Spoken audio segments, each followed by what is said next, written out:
안녕하십니까.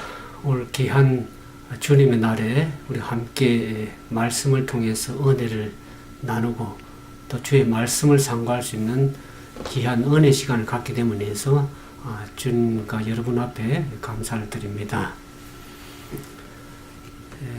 우리가 이 병에 걸렸을 적에 그 병의 원인을 잘 규명하지 못하면 여러 방법, 치료 방법을 쓰고 여러 가지 일들을 행해 보지만 오히려 그 병은 더 악화되고 어려운 상황으로 갈 수 있다는 것을 우리가 생각하게 되죠.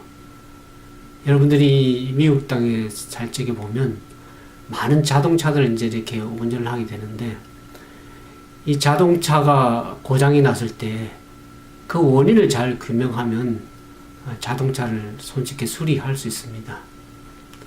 우리 인생사도 그와 마찬가지입니다.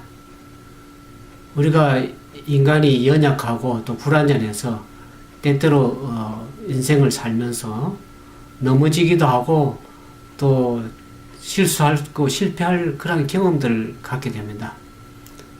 그러나 우리가 그 실패를 하더라도 우리가 하나님의 말씀을 통해서 그 말씀 안에서 그 원인을 잘 규명하게 되면, 실패의 원인을 잘 규명하게 되면 우리가 참으로 그 실패가 하나의 우리 인생에 좋은 교훈이 되고 양약이 된다는 것을 우리가 인생의 삶을 통해서나 말씀을 통해서 우리가 배울 수가 있습니다. 다윗도 시편 119편 71절에 이런 말씀을 증거하고 있습니다. 고난을 당하는 것이 내게 유익이라. 내가 그걸 통해서 주의 율례를 배우게 되었다고 그렇게 고백을 하고 있습니다. 그러나 우리가 그 실패의 원인을 바로 해석하지 못하면 오히려 그 실패를 통해서 더 큰 실패를 경험할 수 있는, 어려움을 당할 수 있는 그러한 일들을 오늘 성경 말씀에서 배울 수가 있습니다. 오늘 우리가 살펴보고자 하는 말씀은 사무엘상 4장에 있는 말씀을 통해서 오늘 우리가 이 실패의 경험에서 비록 때로는 원인을 잘 규명하지 못해서 더 큰 실수를 경험하게 되지만은, 그러나 우리가 다시 하나님의 뜻을 깨닫고 그 원인을 잘 규명하고 뜻을 돌이켜서 주의 뜻대로 돌아가게 되면은 우리가 다시 실패한 그 상황에서 다시 승리하고 하나님의 영광을, 잃어버렸던 그 영광을, 떠났던 그 영광을 다시 회복할 수 있는 그러한 길이 있음을 인해서 우리 하나님께 감사를 드리고, 이 말씀을 통해서 우리가 오늘 그 교훈들을 배우고 승리할 수 있는 길이 어디에 있는지 그 말씀을 통해서 함께 사모해 보도록 하겠습니다. 사무엘상 4장에 있는 말씀을 1절부터 3절까지 말씀을 봉독하겠습니다. 사무엘의 말이 온 이스라엘에 전파되니라. 이스라엘은 나가서 블레셋 사람과 싸우려고 에베넷을 곁에 진치고 블레셋 사람은 아벡에 진쳤더니 이스라엘에 대하여 항오를 벌이니라. 그 둘이 싸우다가 이스라엘이 블레셋 사람 앞에서 패하여 그들에게 전쟁에서 죽임을 당한 군사가 4,000명 가량이라. 백성이 진으로 돌아오며 이스라엘 장로들이 가로되 여호와께서 어찌하여 우리로 오늘 블레셋 사람 앞에서 패하게 하셨는고? 여호와의 언약궤를 실로에서 우리에게로 가져다가 우리 중에 있게 하여 그것으로 우리를 우리 원수들의 손에서 구원하게 하자 하니. 여기 4장 1절에 보면 사무엘의 말이 온 이스라엘이 전파되니라. 4장 1절의 이 말씀은 사실 주석가들이 3장 마지막 절인 21절에 3장에 포함되어야 되는 그런 말씀이라고 이해를 하게 됩니다. 왜냐하면 그 장 4장 2절에 보면 이스라엘이 나가서 블레셋 사람과 싸우려고 진쳤다고 그렇게 나오는데, 사무엘이 이스라엘 백성들에게 나가서 블레셋 사람과 이 전투를 하도록 권고를 하지 않았습니다. 그런 상황을 보면 이 4장 1절의 말이 3장 21절에 연결되어야 될 그 말씀입니다. 그래서 이스라엘 백성들이 나가서 블레셋 사람과 싸울 때에 그들은 하나님의 어떤 명령에 허락을 받고 나가질 않았습니다. 심지어 그 당시 대제사장 때 엘리의 어떤 권고를 받아서 나간 것도 아니고 사무엘 선지자의 말을 듣고 나간 것도 아닙니다. 과거 이스라엘 백성들이 광야에서 전쟁하면서 승리할 수 있었던 것은 하나님의 말씀에 순종해서 그 명령에 따라서 복종해서 나갔을 적에 그들은 그 전쟁에서 승리를 경험할 수 있었습니다. 그러나 오늘 여기 보면 사무엘 4장에 보면 블레셋 사람과 싸우려고 나갈 때는 저들은 아무런 허락을 받지 아니하고 전쟁에 나갔던 것을 보면 그들이 승리할 수 있겠습니까? 아니면 실패하겠습니까? 그 결과는 뻔하다고 생각이 들지 않겠습니까? 그런데 여기 이제 4장 2절에 보면 이스라엘 백성들이 에베네셀 곁에 진치고 블레셋 사람들은 여기 보면 아벡에 진을 쳤다 그럽니다. 여기 에베네셀이라는 말을 여러분들이 혹시나 이해하고 계신 분들이 있을 겁니다. 나중에 뒤에 살펴보겠지만 사무엘상 7장에 보면은 이스라엘 백성이 다시 회복해서 블레셋 사람을 물리치는 장면이 나옵니다. 그때 사무엘이 돌을 세워서 에베네셀 이곳까지 하나님께서 인도하셨다 하는 그 도우셨다는 이 말이 에베네셀이 도움의 돌이라는 뜻입니다.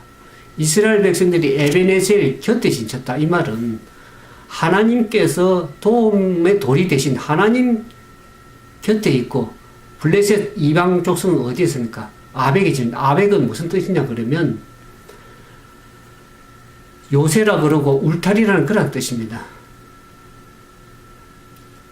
오늘 하나님의 백성들이나 개인이나 하나님의 교회가 왜 세상에 나가서 하나님의 백성들이 실패하고 오늘 이스라엘 백성들이 과거에 블레셋과의 전쟁에서 전투에서 실패해서 4,000명이나 죽는 그런 경험이 있었던 것처럼 하나님의 백성들이 세상에 나가서 왜 실패하고 세상 사람이 어려움을 당합니까? 또 오늘 교회적인 측면에서 보면 하나님의 교회가 하나님을 곁에 두고 하나님을 섬긴다고 하면서도 왜 세상 사람들에게 조롱을 당하고 기독교가 배척을 당하고 어려움을 당합니까? 그 원인은 오늘 이 말씀 속에서 우리가 한번 상기해 볼 필요가 있습니다.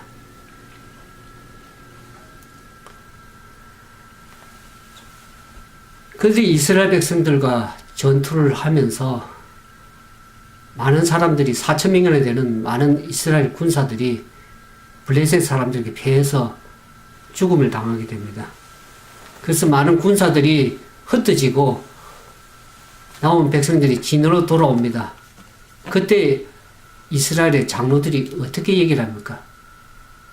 왜 우리가 여호와를 섬기는 우리가 왜 블레셋 사람들에게 패하게 하셨는가? 우리가 여호와의 언약궤를 실로에서 가져와서 그 언약궤를 앞장세워서 전투를 하면 우리가 이길 수 있지 않겠느냐. 그런 회의를 하면서 그런 결론을 얻게 되었습니다. 이 언약궤는 무엇입니까? 언약궤는 하나님의 임재의 상징이요. 하나님의 능력의 상징입니다. 과거에 이스라엘 백성들이 광야에서 여호와의 언약궤를 앞장세워서 전투에 나갈 때 하나님의 언약궤를 법궤를 앞서 나갈 때는 그 전쟁을 승리로 이끌 수 있겠습니다. 그것을 저들이 경험했기 때문에 오늘 이스라엘 장로들이 하나님의 언약궤를 우리가 갖지 않았기 때문에 이 전투에 지지 않았는가. 그렇게 해서 언약궤를 실로에 가져오도록 그렇게 얘기를 하게 되죠. 근데 사실상 이스라엘 백성들이 왜 실패하는 원인이 언약궤 때문에, 언약궤가 없었기 때문에 실패한 것이 아닌 것을 우리가 성경에서 알게 됩니다.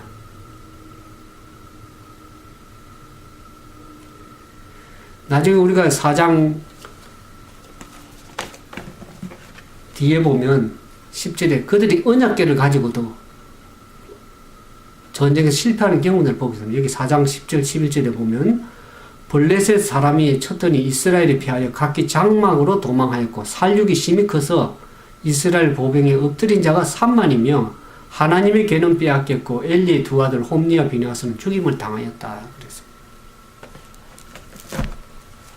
그들이 왜 하나님의 이렇게 언약궤를 가지고 앞장서서 나갔음에도 불구하고 왜 그들이 이 전쟁에서 2차 전투에서 더 많은 3만 명을 되는 거대한 이스라엘 군사들이 백성들이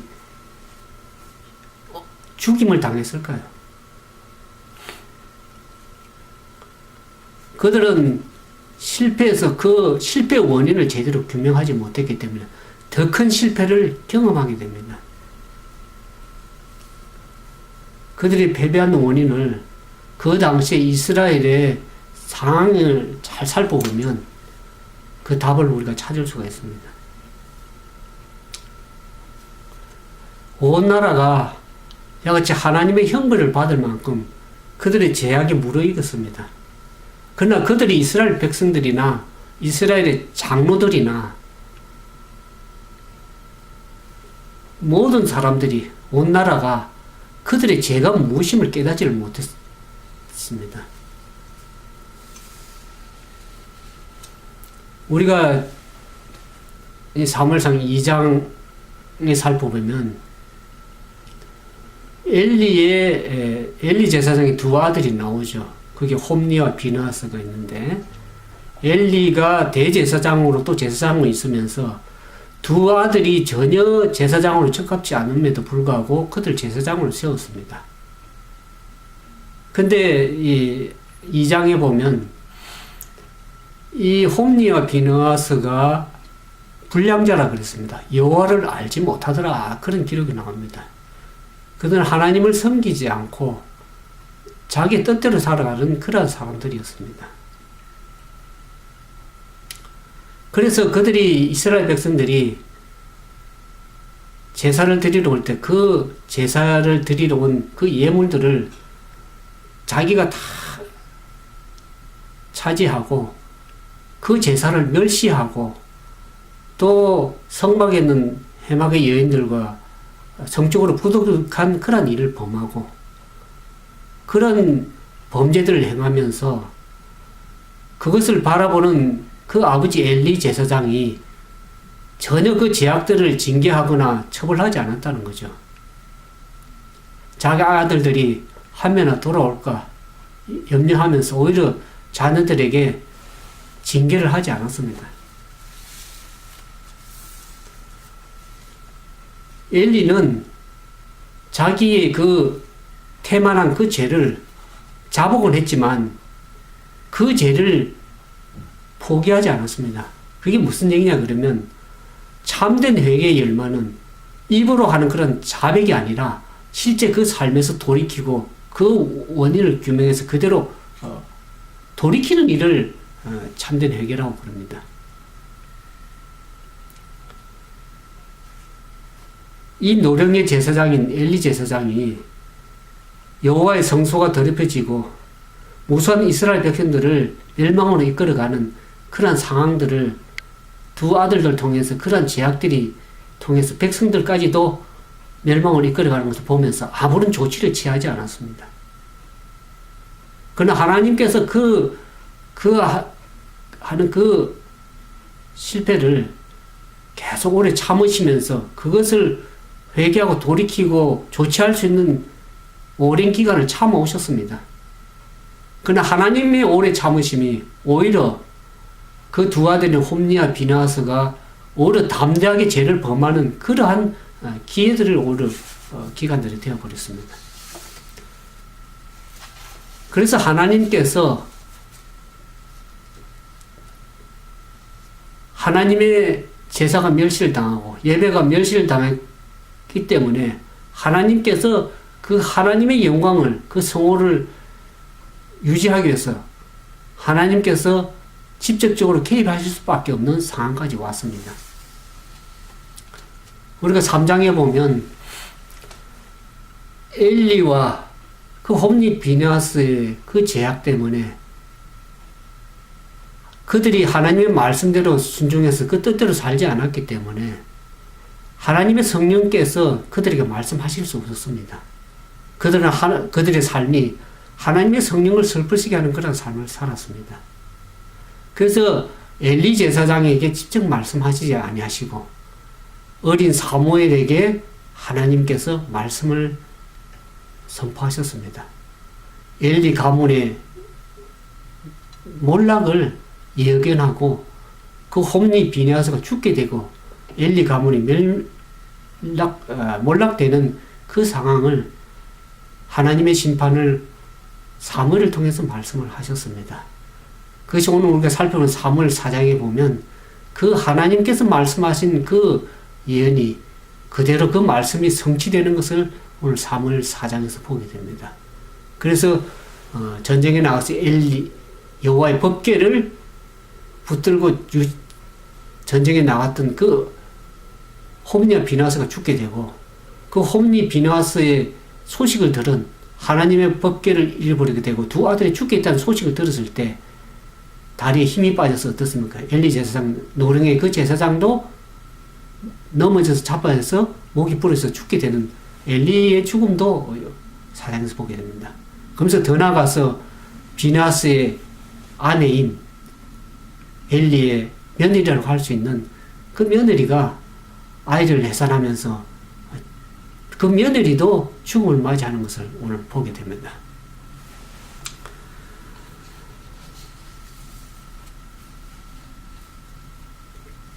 그래서 그 원인을 그들이 이 전쟁에서 패한 걸 이 장로들이 얼마나 영적으로 무지하고 어리석음을 보게 되죠. 그들이 군사가 전쟁이나 블레셋과 싸우면서 4,000명의 군사가 죽게 된 것이 여호와의 법궤를 없었기 때문에 우리가 전쟁에 실패했다. 그래서 그 법궤를 가져오도록 그렇게 의견을 모으게 됐죠. 그럴 때 거기에 앞장섰던 사람이 홈리와 비느하스입니다.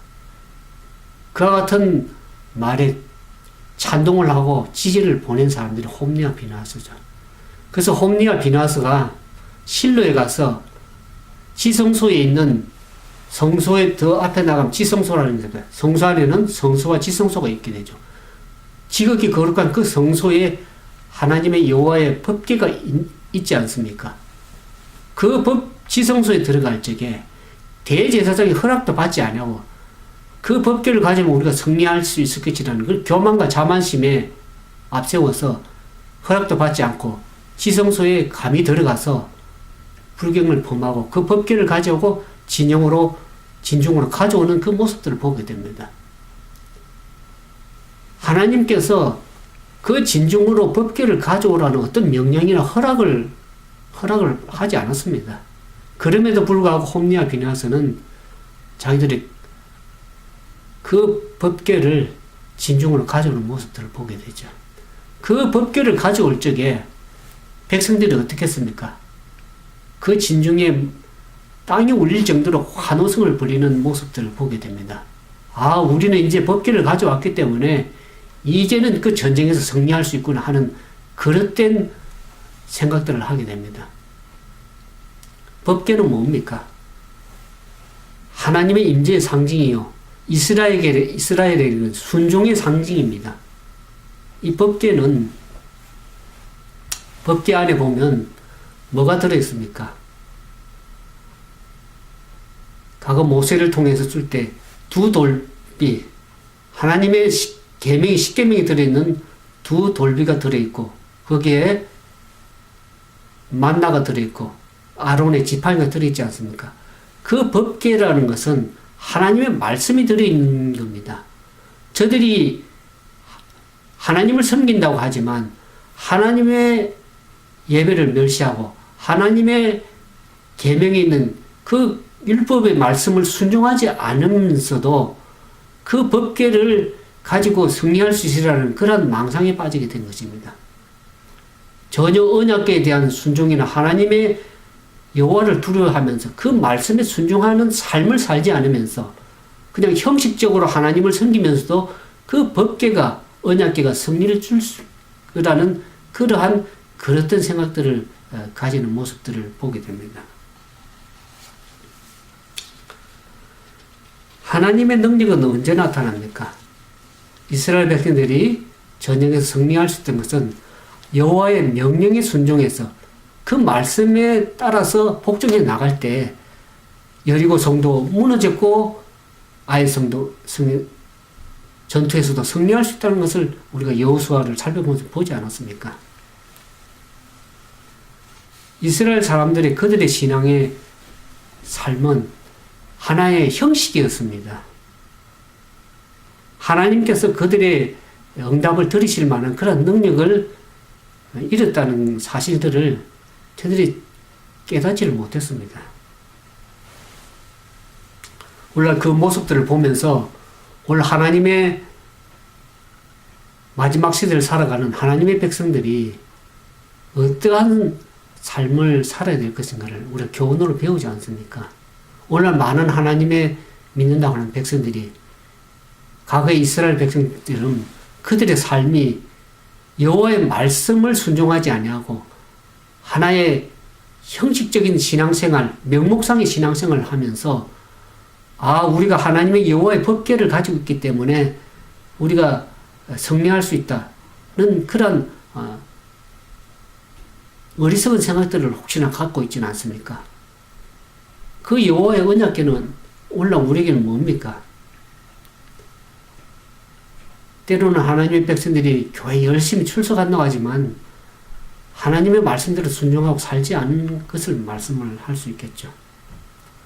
또 오늘 하나님의 남은 교회라고 하는 남은 백성들이 우리는 남은 백성이다 하는 그런 자부심을 가지고 살아가지만 그 언약궤를 곁에 두고 있지만은 결국 그들이 하나님의 말씀의 뜻대로 순종하고 살지 않으면 그것은 하나의 그 언약궤는 하나의 궤짝에 불과한 상징일 수밖에 없었습니다. 그들이 이스라엘 백성들이 하나님의 언약궤를 바라볼 때 어떻게 바라보냐 그러면 과거의 이방인들이 우리가 4장 6절 8절에 보면 블레셋 사람들이 하나의 이방인들이 이방 신을 바라보듯이 바라보는 그런 우상 숭배에 빠질 수밖에 없는 것입니다. 하나님의 말씀에 순종하지 않으면서 그 법궤가 있기 때문에 형식적인 신앙생활을 하는 것은 하나의 언약궤를 하나의 신으로 바라보는 하나의 우상 숭배요. 아무런 의미가 없는 그냥 하나의 부적과 같은 그러한 언약궤가 될 수밖에 없었던 것입니다.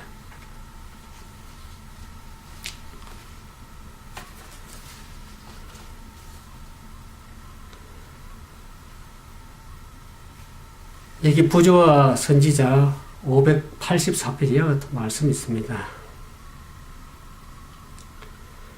법궤와 성소가 이스라엘 중에 있는 것으로 넉넉하지 않았다. 제사장들이 희생의 제물을 드리고 백성들이 하나님의 자녀라 불리우는 것으로는 넉넉하지 않았다. 그들의 죄가 그들을 하나님으로부터 분리시켰고 하나님께서는 회개하고 죄악을 버리기까지는 그들에게 승리를 주실 수 없으셨다. 그렇게. 오늘 하나님의 백성들이 하나님의 몸된 교회를 섬기고 봉사하고 출석하는 내가 하나님의 자녀다 하는 그것만으로 넉넉하지 않습니다. 우리가 예배를 드리는 건 참 중요합니다. 그러나 형식적으로 드려지고 진정으로 하나님께서 원하시는 참된 예배, 말씀에 순종하는 삶의 예배가 되지 아니하면 지난번에 제가 말씀을 드렸죠. 그들의 삶 속에 신령과 진정으로 성령 안에서 진리 안에서 드려지는 그 예배가 뭡니까? 삶의 예배입니다. 우리가 교회만 앉아서 예배 드리는 것이 예배가 아니라 하나님께 진정으로 드려지는 참된 예배를 하나님께 원하시는 것은 그 말씀을 듣고 간 백성들이 그들의 삶 속에서 그 말씀에 순종해서 말씀의 뜻대로 살아갈 적에 그것을 참된 예배라고 하나님은 말씀하십니다. 오늘 우리가 하나의 언약궤를 가지고 있다. 그런 자부심은 때로는 어떤 면에서는 말씀에 순종하지 않을 때는 그것은 하나의 우상 숭배요, 하나의 형식주의요, 하나의 위선이 될 수밖에 없습니다. 잠언 28장 9절에 그와 같은 말씀이 있습니다. 사람이 길을 돌이키고 율법을 듣지 아니하면 그의 기도도 가증하느니라 그랬습니다. 하나님을 섬긴다 하면서 열심히 기도하지만은 그 기도가 왜 응답이 없습니까? 그 죄악을 가지고 심중의 죄악을 품었을 때에 여호와의 손이 짧아서 구원함도 아니요. 하나님의 능력이 손이 없어서 그런 것도 아닙니다. 오히려 너희 죄가 하나님과 너희 사이를 갈라놓았다고 그렇게 성경은 얘기를 하고 있지 않습니까? 그 죄악을 품고 있을 때는 하나님께서 능력을 행사하실 수 없으셨던 거죠.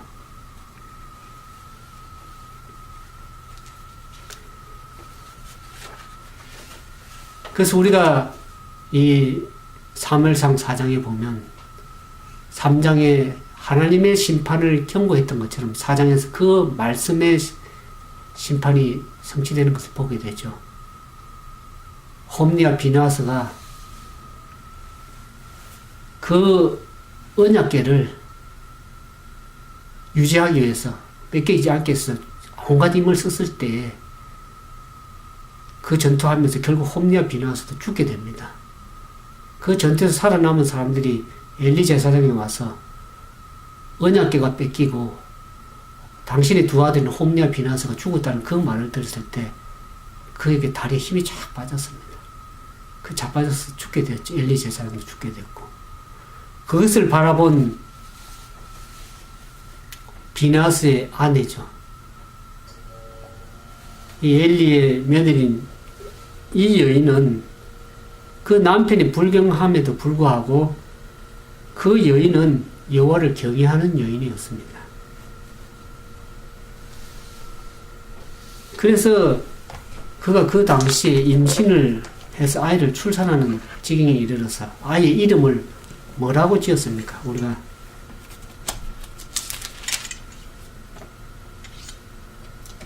4장 21절에 이르기를 영광이 이스라엘에게서 떠났다 하고 아이 이름을 이가봇이라 하였더니 하나님의 개가 빼앗겼고 그 시부와 남편이 죽었음을 인함이며 또 이르기를 하나님의 개를 빼앗겼으므로 영광이 이스라엘에게 떠났다 하였더라 그랬습니다.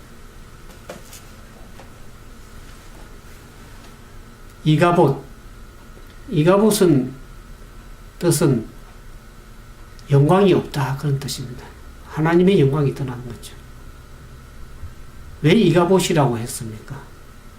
하나님의 괴가 빼앗겼고 하나님의 임재의 상징, 능력의 상징, 그 언약궤가, 법궤가 빼앗겼기 때문에 이제 하나님의 영광이 없다, 떠났다는 거예요. 그리고 그 시아버지와 또 남편이 죽게 되어서 영광이 없다. 그렇게 이가봇이라는 그 출산한 아이 이름을 지었습니다. 그 이가봇은 성이 이시고 이름이 가봇 그런 뜻이 아닙니다. 하나님의 영광이 없다 그런 뜻입니다.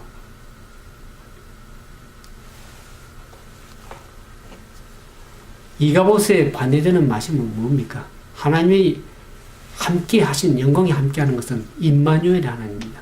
그 임마누엘의 하나님을 우리가 경험하기 위해서는 어떻게 해야 될 것인가를 우리가 오늘 결론적으로 좀 말씀을 드리려고 합니다.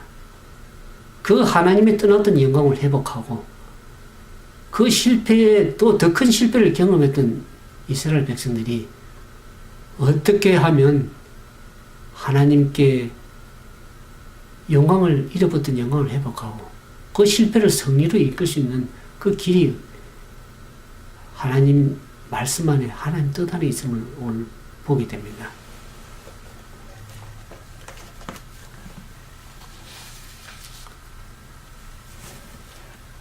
우리가 사무엘상 7장에 보면